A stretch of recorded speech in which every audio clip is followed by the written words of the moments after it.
Hello दोस्तों, मैं रजनीश आप सभी के आरके हिंद एजुकेशन चैनल में हार्दिक स्वागत अभिनंदन करते हैं। इसी के साथ वेरी वेरी गुड मॉर्निंग दोस्तों, राम राम राधे राधे। देखिए दोस्तों, जो है कि हम आपको कल बताए थे कि क्या क्या कैसे कैसे पढ़ाएंगे, क्या क्या सिलेबस पढ़ाएंगे, कौन कौन से सब्जेक्ट पढ़ाएंगे, ये सब के बारे में आप लोग को कल बता दिया था। और जो है कि आज जो है कि फर्स्ट सेकेंड क्लास आपको ये बताएंगे कि जो मैथमेटिक्स से सिलेबस होते हैं उसके बारे में आपको आज डिस्कस करेंगे। और जो है कि मैथमेटिक्स के सिलेबस के मतलब लिखने के बाद जितने भी 30 या 35 चैप्टर हैं उस सबको आपको आज सिलेबस के रूप में बताएंगे। और एक एक चैप्टर को एकदम निचोड़ जीरो से लेके हाई लेवल तक आपको बताया जाएगा और बहुत ही अच्छी तरीके से बताया जाएगा। ठीक है मेरे दोस्तों, तो चलिए स्टार्ट करते हैं मैथमेटिक्स के सिलेबस के बारे में। और जो है कि आपको ये बता दें कि मैथ जो ये आपको पढ़ाया जाएगा, ये जो मैथ आपको विदाउट फार्मूला को बताया जाएगा, बिना फार्मूला के मैथमेटिक आपको बताया जाएगा। अर्थमेटिक पूरा समाप्त कर दिया जाएगा। 80 से लेके 90% आपको विदाउट फार्मूला को समाप्त कर दिया जाएगा। इसमें रट्टा वगैरह की कोई बात नहीं होगी। जैसे होता है कि क्या होता है कि जैसे सब लोग क्या पढ़ाते हैं कि हर चैप्टर में 10 या 12 फार्मूला याद करने की ज़रूरत होती है हर चैप्टर में। और जैसे जैसे 10-12 चैप्टर बीतता है, 20 चैप्टर बीतता है, वैसे वैसे बहुत सारे फार्मूले हो जाते हैं जो कि माइंड में जो है कि कन्फ्यूजन पैदा कर देते हैं। और जो परीक्षा हाल में जाते हैं तो बहुत सारा कन्फ्यूजन करने के बाद और क्वेश्चन को गलत करके आ जाते हैं। ठीक है, तो इसको आप लोग एकदम अलग रखिएगा।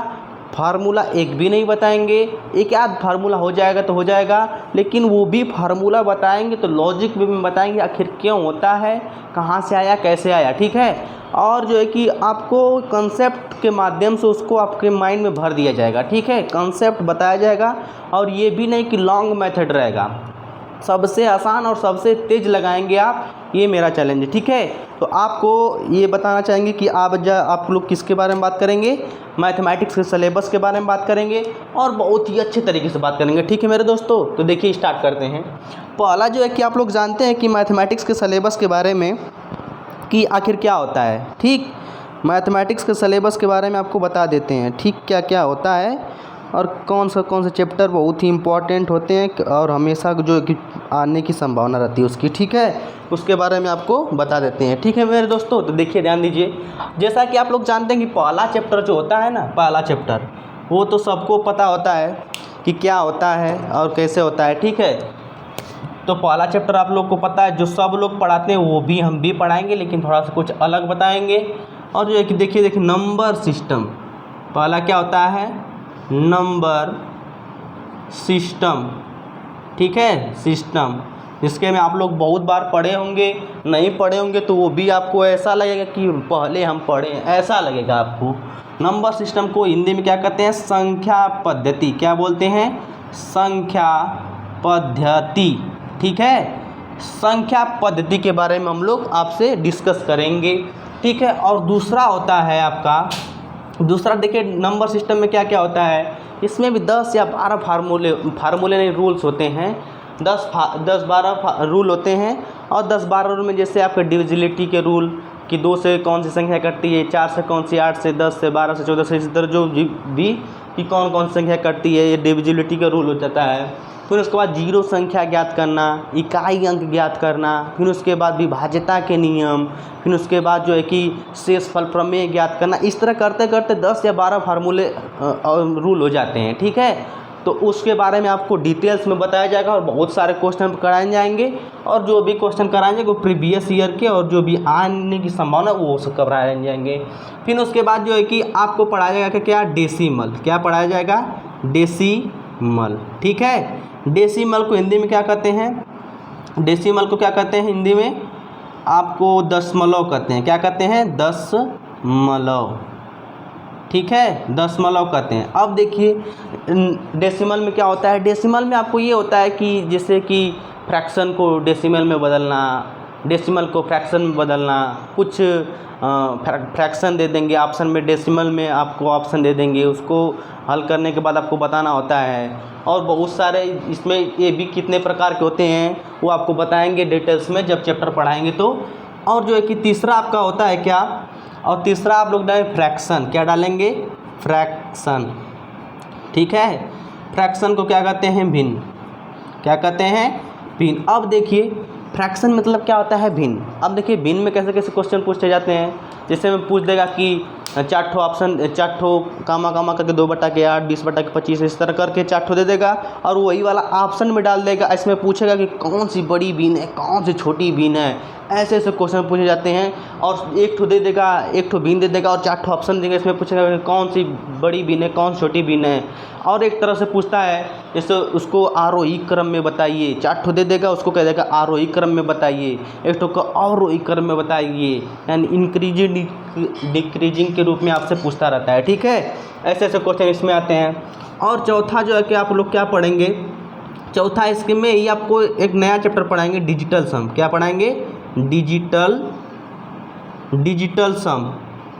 डिजिटल सम के बारे में आपको बताएंगे कि मतलब ऑप्शन से बड़े बड़े कैलकुलेशन को कैसे उड़ाया जाता है। ठीक है, उसके बारे में आपको बताएंगे। सिर्फ ऑप्शन से बड़ा बड़ा कैलकुलेशन रहेगा, उसको ऑप्शन से क्या कर देंगे, उड़ा देंगे। ठीक है, बहुत ज़्यादा इसमें हर चैप्टर का रोल होता है। आप जब यदि सीख लेंगे तो हर चैप्टर में इसमें बहुत बड़ा रोल होता है और सबसे फास्ट कर देंगे। ठीक है, और जो है कि इतना होता है। फिर उसके बाद आप लोग क्या पढ़ेंगे, सिंप्लीफिकेशन। क्या पढ़ेंगे,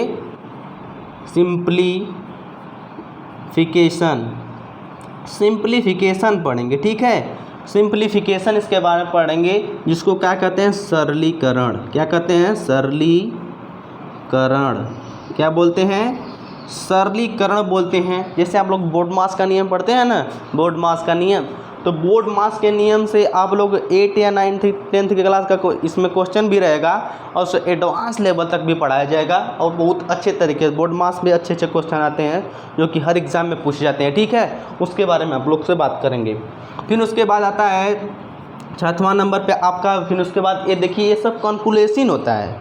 ठीक है, उसके बाद आपको पढ़ाया जाएगा क्या, सर्ट्स एंड इंडाइसिस। क्या पढ़ाया जाएगा, सर्ट्स एंड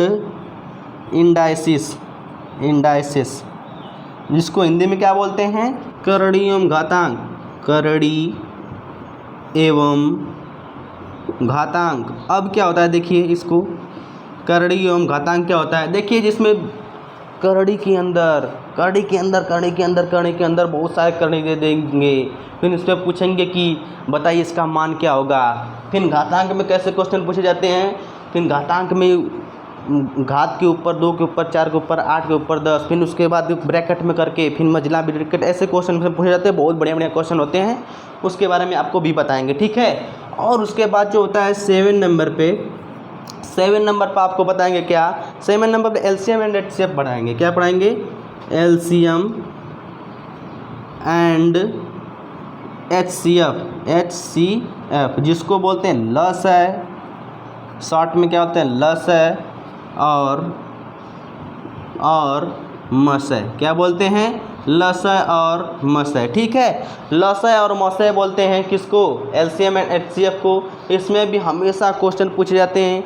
इसको भी आपको 80% एचसीएफ जो होता है ना, कितना बड़ा से बड़ा होगा, आपको ऑप्शन से करना सिखाएंगे कि कैसे कैसे ऑप्शन से फास्ट किया जाता है, और विदाउट ऑप्शन को भी बताएंगे, बिना फार्मूला के। ठीक है, इसको थोड़ा सा देख लीजिए कि रिकॉर्डिंग हो रहा है कि नहीं। और जो है कि यहाँ पे देखिए 8 नंबर पे आता है, 8 नंबर पे क्या आता है, परसेंटेज। क्या आता है, परसेंटेज आता है, जिसको हिंदी में कहते हैं कि अर्थमेटिक की जान माना जाता है और सबसे लाजवाब ढंग से माना जाता है। ठीक है, परसेंटेज को हिंदी में क्या कहते हैं, प्रतिशतता। ठीक है, प्रतिशतता बोला जाता है। और जो है कि अर्थमेटिक की जान कहा जाता है, सबसे थोड़ा सा इसमें टाइम लगेगा और जी बहुत हाई लेवल तक, मतलब कि एसएससी सीजीएल तक पढ़ाएंगे। बहुत सारे इसमें कंसेप्ट होते हैं। अब एक भी फार्मूला इसमें आपको याद करने की ज़रूरत नहीं होगी और बहुत ही अच्छी तरीके से बताया जाएगा। ठीक है, फिर उसके बाद 9 नंबर पे आपका क्या पढ़ाएंगे, आपको प्रॉफिट एंड लॉस। क्या पढ़ाएंगे, प्रॉफिट एंड लॉस। क्या पढ़ाएंगे, प्रॉफिट एंड लॉस पढ़ाएंगे। प्रॉफिट एंड लॉस के हिंदी में क्या कहते हैं, लाभ और हानि।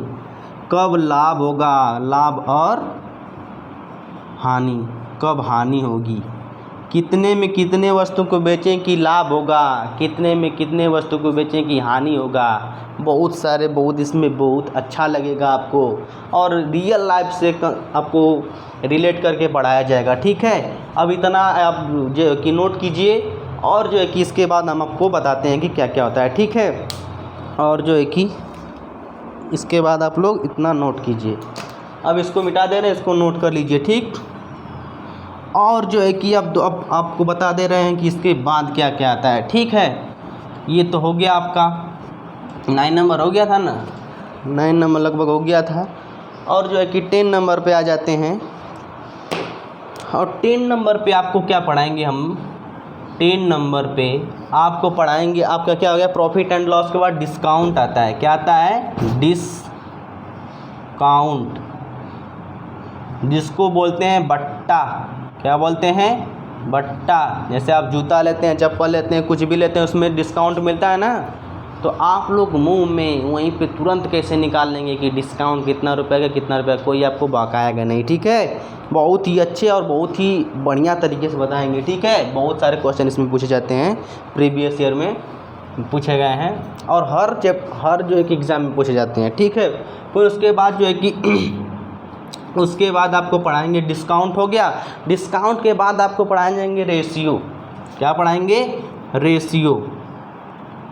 रेशियो जानते हैं ना, इसको छोड़ने के बाद आपको पहले क्या पढ़ाएंगे, mixture and allegation. Mixture and allegation को मिश्रण बोलते हैं। क्या बोलते हैं, मिश्रण।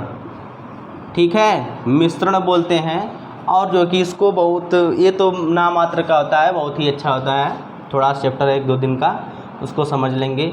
और जो है कि ये उसके बाद रेशियो पढ़ेंगे। क्या पढ़ेंगे, रेशियो जानते हैं, रेशियो को क्या कहते हैं, अनुपात। क्या बोलते हैं, अनुपात। देखिए रेशियो एंड प्रोपोर्शन सब लोग एक ही में पढ़ा देते हैं, लेकिन आपको हम अलग अलग करके पढ़ाएंगे। बहुत सारे क्वेश्चन कराएंगे जो आपको दिखाएंगे किस किस क्वेश्चन में, जितना भी चैप्टर लिखे हैं किस किस क्वेश्चन में कैसे कैसे पूछे जाते हैं, ये आपको सब कुछ दिखाया जाएगा और बहुत ही अच्छे तरीके से। जैसे यूपीएसआई में, लेखपाल में, यूपी पुलिस में, एसएससी में, एसएससी CHSL में, यूपी SSSC में जितने भी क्वेश्चन आते हैं उसको आपको रिलेट करके पढ़ाएंगे। ठीक है, फिर और जो आने की संभावना रहती है उसको भी। ठीक, फिर उसके बाद 13 पे क्या आ जाएगा, प्रपोर्शन। इसको अलग बताएंगे, प्रपोर्शन को क्या कहते हैं, समानुपात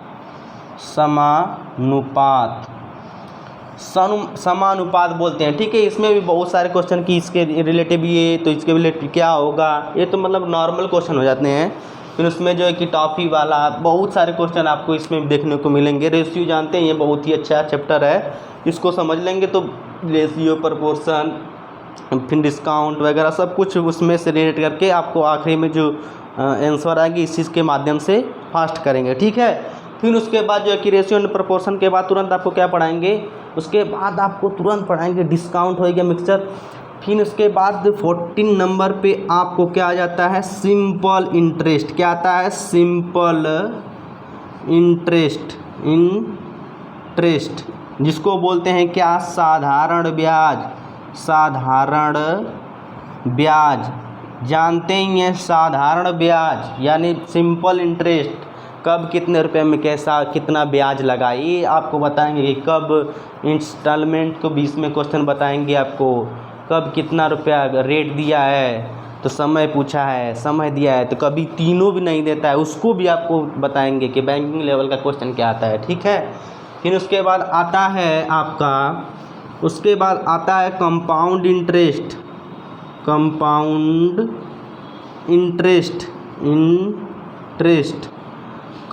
इंटरेस्ट के बारे में बताएंगे, जिसको बोलते हैं चक्रवृद्धि ब्याज।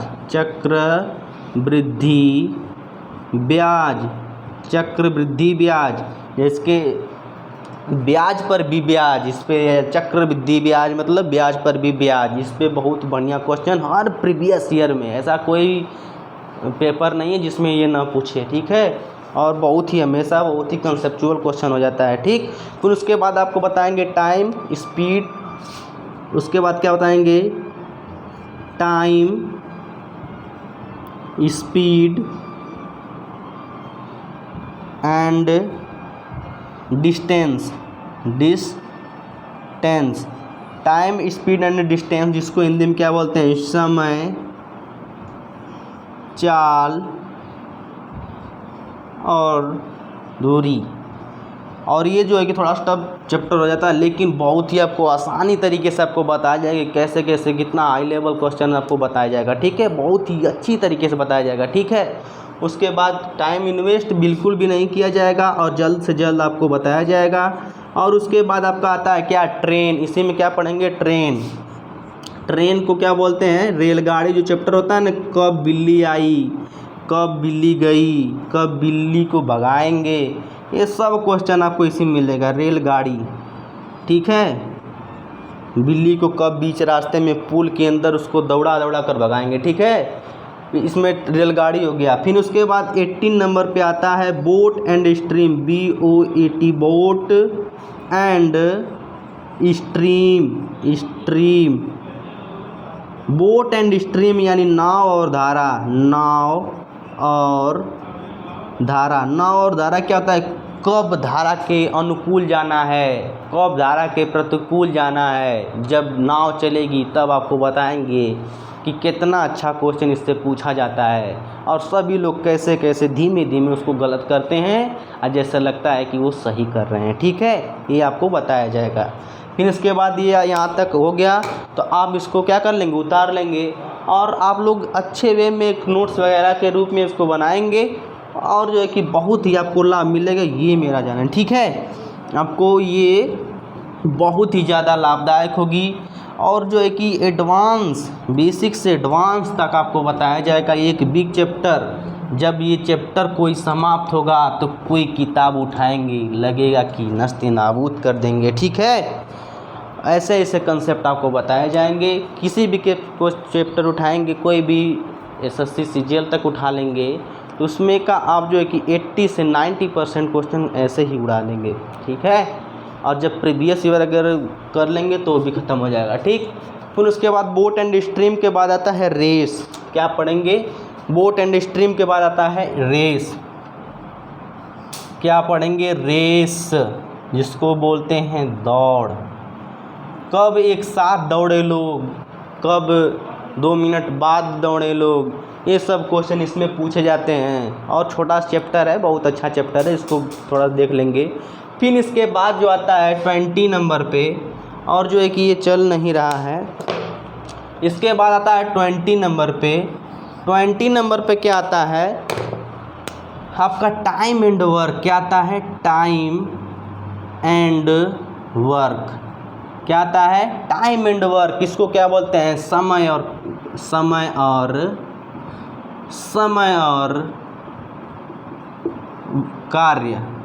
कितना आसान हो जाएगा जब ये पढ़ेंगे हम लोग तो, ठीक है। इसमें आपको ऐसे बताया जाएगा, खाली एक ही चीज़ बताया जाएगा, क्वेश्चन को उड़ाया जाएगा। क्या बताया जाएगा? एफिशिएंसी यानी कार्य क्षमता निकालने। जिस दिन जान गए उस दिन समझ लिए time and work, time and speed कैसे कैसे उसको उड़ाया जाता है, इसके बारे में ख़त्म हो जाएगा, ठीक है। और जो है कि इसके बाद आपका आता है क्या? पाइप एंड टंकी। BC पे, एफिशिएंसी पर ही पाइप एंड टंकी भी ख़त्म हो जाएगी। पाइप एंड टंकी, इसको हिंदी में भी यही बोलते हैं, पाइप और टंकी। अब इस पर कैसे क्वेश्चन पूछा जाता है? कब टंकी में छेद हो गया, कब टंकी भरी जाती है। और इसको थोड़ा देखते रहिएगा, कब टंकी भरी जाती है, कब उसको एक साथ खाली करना है। ये सब क्वेश्चन आपको इसी में देखने को मिलेगा और सबसे आसान, सबसे मस्त क्वेश्चन बताए जाते हैं, इसके बारे में आपको बताएंगे, ठीक है मेरे भाई। फिर उसके बाद आता है 22। फिर उसके बाद क्या आता है? पाइप एंड टंकी के बाद आप जाता है वर्क एंड वेजेज। क्या आ जाता है? Work and wages. Work and wages के बारे में पढ़ेंगे, जिसको बोलते हैं कार्य और मजदूरी। क्या बोलते हैं? कार्य और मजदूरी। कब 4 व्यक्ति मजदूर थे, कब उसमें दूसरा शामिल हो गया, कब चला गया, कब आ गया, कब दो लोग काम को कब समाप्त करना है, कितने दिन में समाप्त करना है, ये सारा कंसेप्ट इसी में आपको देखने को मिलेगा। बहुत ही अच्छा चैप्टर है, उसके बारे में आपको बताया जाएगा और सबसे उम्दा सबसे मस्त चैप्टर भी माना जाता है। ठीक है, फिर उसके बाद जो है कि आपका 23 पे आप पढ़ेंगे क्या, पार्टनरशिप। पार्टनरशिप पढ़ेंगे, जिसको बोलते हैं साझेदारी। क्या बोलते हैं, साझेदारी मतलब कि आप जब बिजनेस करते हैं तो दो लोग पूंजी लगाते हैं, कोई कम पैसा लगाता है, कोई ज़्यादा पैसा लगाता है, तो उसमें बताएंगे कि इनकी पूंजी का रेशियो क्या होगा, वो कितना रुपए लेगा, ये कितना रुपए लेगा, इसके बारे में पूछेगा। बहुत ही बढ़िया चैप्टर है ये भी, और इसको पढ़ेंगे बहुत ही आसान तरीके से। ठीक है, फिर जो है कि 24 जो है इसमें आता है एज। क्या आता है, एज पढ़ेंगे। एज को क्या बोलते हैं, आयु। इसको क्या, एज प्रॉब्लम, आयु संबंधी। अब आयु संबंधी का मतलब कि मैं अपने पापा के 5 वर्ष बाद, जिसमें मेरा भाई मुझसे 5 वर्ष बड़ा है, मेरे पापा मुझसे 20 साल बड़े हैं या 10 साल बड़े हैं, तो बताइए कि इन दोनों का आयु का रेशियो क्या होगा, हम दोनों भाई का। फिर वो 5 साल पीछे पैदा हुआ, वो 5 साल आगे पैदा हुआ, तो बताइए इनका रेशियो क्या होगा। ये सारे कंसेप्ट इसी में आपको देखने को मिलेंगे, बहुत ही अच्छा लगेगा, आपको बताया जाएगा कैसे कैसे होता है। ठीक है, फिर उसके बाद आता है आपका क्या, एज के बाद एवरेज पढ़े हैं। एवरेज आपको सबसे अलग ढंग से, एवरेज मीन्स क्या होता है, औसत। ये तो भाई साहब बहुत ही ज़बरदस्त। ठीक है, एवरेज मीन्स औसत होता है। एवरेज मतलब होता है क्या, सबको इक्वल डिस्ट्रीब्यूट करना, मतलब सबको बराबर बांटना ही, और बांटते इसको कैसे ख़त्म कर देंगे आपको पता भी नहीं चलेगा, और क्वेश्चन को कैसे आप उड़ाएंगे ये भी आपको पता भी नहीं चलेगा। ठीक है, फिर उसके बाद आता है 26। उसके बाद क्या आता है 26, जिसको बोलते हैं डाटा इंटरप्रेशन, यानी इसको बोलते हैं DI, शॉर्ट में क्या बोलते हैं, DI। इसमें जो है कि बहुत ज़्यादा रोल होता है, जैसे पेट में आया है तो कैसे इसमें 10 नंबर दे दिया है। ठीक है, फिर उसके बाद जो है कि DI में हमेशा जो है कि UPSI में पूछता है, SSC CGL में भी पूछता है। ठीक है, फिर उसके बाद आता है 27 नंबर पर DI के बारे में जानते हैं आप लोग। पहली बार UPSSC पीठ ने इसको अलग मान्यता दे दी है, सब्जेक्ट की मान्यता दे दी। कितना गजब का चीज़ है, क्या दे दी है, सबसे अलग मान्यता दे दी है, सबसे अलग इसको। फिर उसके बाद हम लोग क्या पढ़ेंगे, मेंसुरेशन। क्या पढ़ेंगे, यहाँ से छोड़िए अब इसको, अब इस पर दिखाई देगा कि नहीं दिखाई देगा, इसको मिटा देते हैं। ठीक है, इसको आप लोग नोट कर लीजिए, और नोट करने के बाद अच्छे तरीके से आप इतना धीरे धीरे खुद लिख रहे हैं कि आप लोग साथ में ही लिख डालेंगे। क्या करेंगे, साथ में ही लिख डालेंगे, बाद में देखने की भी ज़रूरत नहीं होगी, 1-2 बार रिवीजन कर लेंगे तो कैसे नस्ते नाबूद कर देंगे। ठीक है, फिर उसके बाद आपको आता है क्या, उसके बाद जो है कि जितना भी होगा आप लोग देख लीजिएगा, 26 चाहे कुछ भी। तो इसके बाद हम लोग क्या पढ़ेंगे, एडवांस में घुस गए हैं। किस में आ गए, एडवांस मैथ में। यहाँ पे डाल लीजिएगा एडवांस मैथ। क्या एडवांस में वो भी था, डाटा इंटरप्रेशन, एडवांस में आ जाते हैं। एडवांस में क्या क्या होता है इसको बारे में देखते हैं। ठीक है, इसके बारे में आपको देख लेते हैं कि क्या क्या होता है। इसमें होता है मेंसुरेशन एक तो होता है क्षेत्रमिति, एक तो होता है 2D पढ़ेंगे, एक तो होता है 3D। इसमें 2 चीज़ आते हैं, एक होता है 2D, एक होता है 3D। इसके बारे में आपको बताएंगे। फिर उसके बाद जो है कि बहुत ही अच्छा चैप्टर है, बहुत ही मतलब कि UPSI में पूछता है हमेशा। फिर उसके बाद 26 है, तो 27 हो गया ये। 27 में हाइट एंड डिस्टेंस के बारे में पढ़ेंगे। हाइट एंड डिस्टेंस जिसको क्या बोलते हैं, ऊंचाई और दूरी। क्या बोलते हैं, ऊंचाई और दूरी। ऊंचाई और दूरी बोलते हैं, ये भी एडवांस लेवल में हो जाता है। इसको भी आपको बहुत ही अच्छी तरीके से बताया जाएगा। फिर उसके बाद आता है 28 पे आपका क्या आता है, ट्रिग्नोमेट्री। क्या आता है, ट्रिग्नोमेट्री। ट्रिग्नोमेट्री को हिंदी में क्या, त्रिकोणमिति। त्रिकोणमिति क्या बोलते हैं, त्रिकोणमिति बोलते हैं। कब, साइन थीटा का मान, sine theta, cos theta, cosec theta, tan theta इसी में आ जाते हैं। और बहुत ही अच्छे लेवल के क्वेश्चन इसमें पूछे जाते हैं और आपको कंसेप्ट याद भी करने की ज़रूरत नहीं होगी, इसके बारे में बहुत ही अच्छे क्वेश्चन पूछे जाते हैं, ठीक है। फिर उसके बाद आता है 29 क्वेश्चन, 29 नंबर पे आपको क्या पढ़ाएंगे, जियोमेट्री अलजेब्रा जानते हैं, जियोमेट्री पढ़ेंगे, अलजेब्रा हमेशा हर क्वेश्चन की जान। अलजेब्रा यानी बीजगणित, बीजगणित पढ़े कि नहीं कक्षा 8 में, बीजगणित पढ़ेंगे। फिर 29 में क्या पढ़ेंगे, उसके बाद जियोमेट्री पढ़ेंगे। क्या पढ़ेंगे, जियोमेट्री। जियोमेट्री को क्या है, ज्यामिति, ज्यामिति बोलते हैं, इसको पढ़ेंगे। और इसमें भी 2D 3D होता है, सर्कल हो जाएगा, इस तरह हो जाएगा, ठीक है। उसके बारे में पढ़ेंगे, बहुत ही अच्छे प्रोबेबिलिटी पढ़े हैं। फिर परमुटेशन एंड कॉम्बिनेशन पढ़ेंगे। फिर उसके बाद क्या पढ़ेंगे, प्रोबेबिलिटी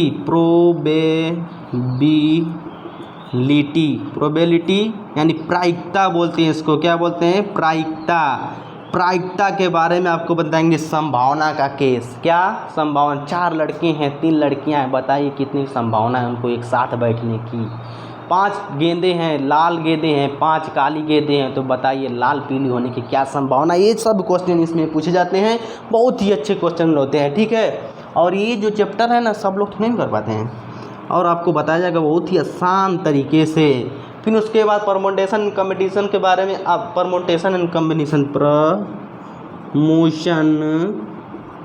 एंड कॉम्बिनेशन यानी कब इसको छांटना है, कब उसको उसके साथ बैठाना है, इससे ही रिलेटेड होता है, थोड़ा सा अलग होता है, उसके बारे में बताएंगे।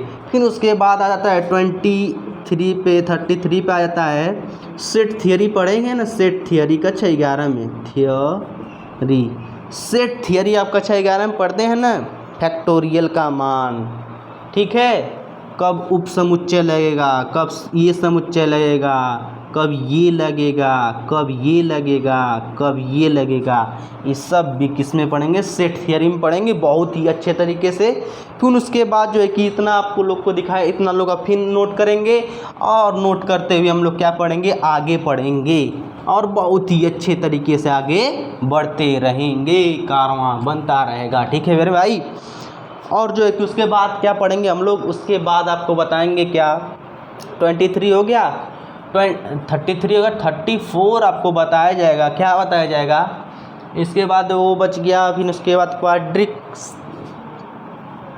QUA क्वाड्रिक इक्वेशन पढ़ाया जाएगा। फिर उसके बाद इक्वेशन पढ़ेंगे, क्वाड्रिक इक्वेशन क्या होता है। फिर उसके बाद जो है कि पढ़ेंगे क्या, फिर उसके बाद पढ़ेंगे सारणियन एवं ग्राफ पढ़ेंगे बहुत ही अच्छे तरीके से। फिर उसके बाद आपको क्या पढ़ेंगे, उसके बाद एक और इसी में आ जाता है, क्योंकि ये इसका है रीजनिंग का, लेकिन इसमें भी पूछता है UPSI में, कैलेंडर, इसी में पूछ लेता है 1-2 क्वेश्चन, ठीक है। कैलेंडर के बारे में आपको बताएंगे, कैलेंडर। और जो है कि ETC और 2-4 चैप्टर है। और जो है कि इसके बाद अब देखिए, इतना पढ़ने के बाद आपको डाउट लेंगे। फिर उसके बाद जो है कि आपको प्रैक्टिस करवाएंगे। प्रैक्टिस करवाने के बाद आपको प्रीवियस ईयर में जो क्वेश्चन पूछे जाते हैं, क्या होते हैं, पूछते हैं, वो आपको बहुत ही अच्छी तरीके से बताएंगे और यहाँ से ले जाएंगे, इससे बढ़ते बहुत ही यहाँ पे लक्ष्य को आप अच्छे तरीके से पालेंगे और खुशियाँ नसीब हो जाएंगी और हर तरफ आपको एक अच्छा कंटेंट देखने को मिलेगा, ठीक है मेरे दोस्तों। तो इसी के साथ जो है कि ये सारा चैप्टर आपको बताए हैं, सबसे इम्पोर्टेंट होता है मैथ में, क्या होता है पता है? आता यहाँ तक यहाँ पे ये नहीं पढ़ना है कि 10th और 12th में कैसे पढ़े थे, उसमें तो लॉन्ग मेथड होता है ना। लेकिन यहाँ पे थोड़ी ना पढ़ता, उस तरह पढ़ेंगे तो कुछ क्वेश्चन में पूरा टाइम में ख़त्म हो जाएगा। लेकिन उस तरह हम लोग नहीं पढ़ेंगे, हम लोग पढ़ेंगे बहुत ही शार्ट में और समझने का पूरा प्रयास करेंगे और बहुत ही अच्छे तरीके से पढ़ेंगे, ठीक है। फिर उसके बाद जो है कि आपको बता दें कि क्या कहते हैं उसको, मैथमेटिक्स सबसे इम्पोर्टेंट चीज़ क्या होता है पता है? मैथमेटिक्स को तेज कैसे किया जाए, मैथ को कैसे फास्ट किया जाए। तो सबसे अच्छा तरीका क्या होता है पता है? सबसे अच्छा तरीका ये होता है कम से कम बातें में ज़्यादा से ज़्यादा चीज़ सीखना। मैथ की सबसे इम्पोर्टेंट चीज़ होती है कम से कम बातें में ज़्यादा से ज़्यादा चीज़ सीखना। लोग क्या करते हैं, ज़्यादा से ज़्यादा चीज़ बताते हैं और कम से कम चीज़ सिखाते हैं, और जो ज़्यादा वो चैप्टर बीत जाता है तो ऐसे कन्फ्यूज़न में महासंगम हो जाता है। और जब हम परीक्षा में बैठते हैं तो तब समझ में आता है कि ये फार्मूला था, कि ये फार्मूला था, इसी तरह करने में पूरा टाइम निकल जाता है, ठीक है। तो इस तरह से आपको फार्मूला बहुत ही कम बताए जाएंगे, कॉन्सेप्ट बताए जाएंगे जो कि आप ना भूलें। सबसे इम्पोर्टेंट बात ये है कि आप भूलेंगे नहीं और सबसे तेज़ लगाएंगे।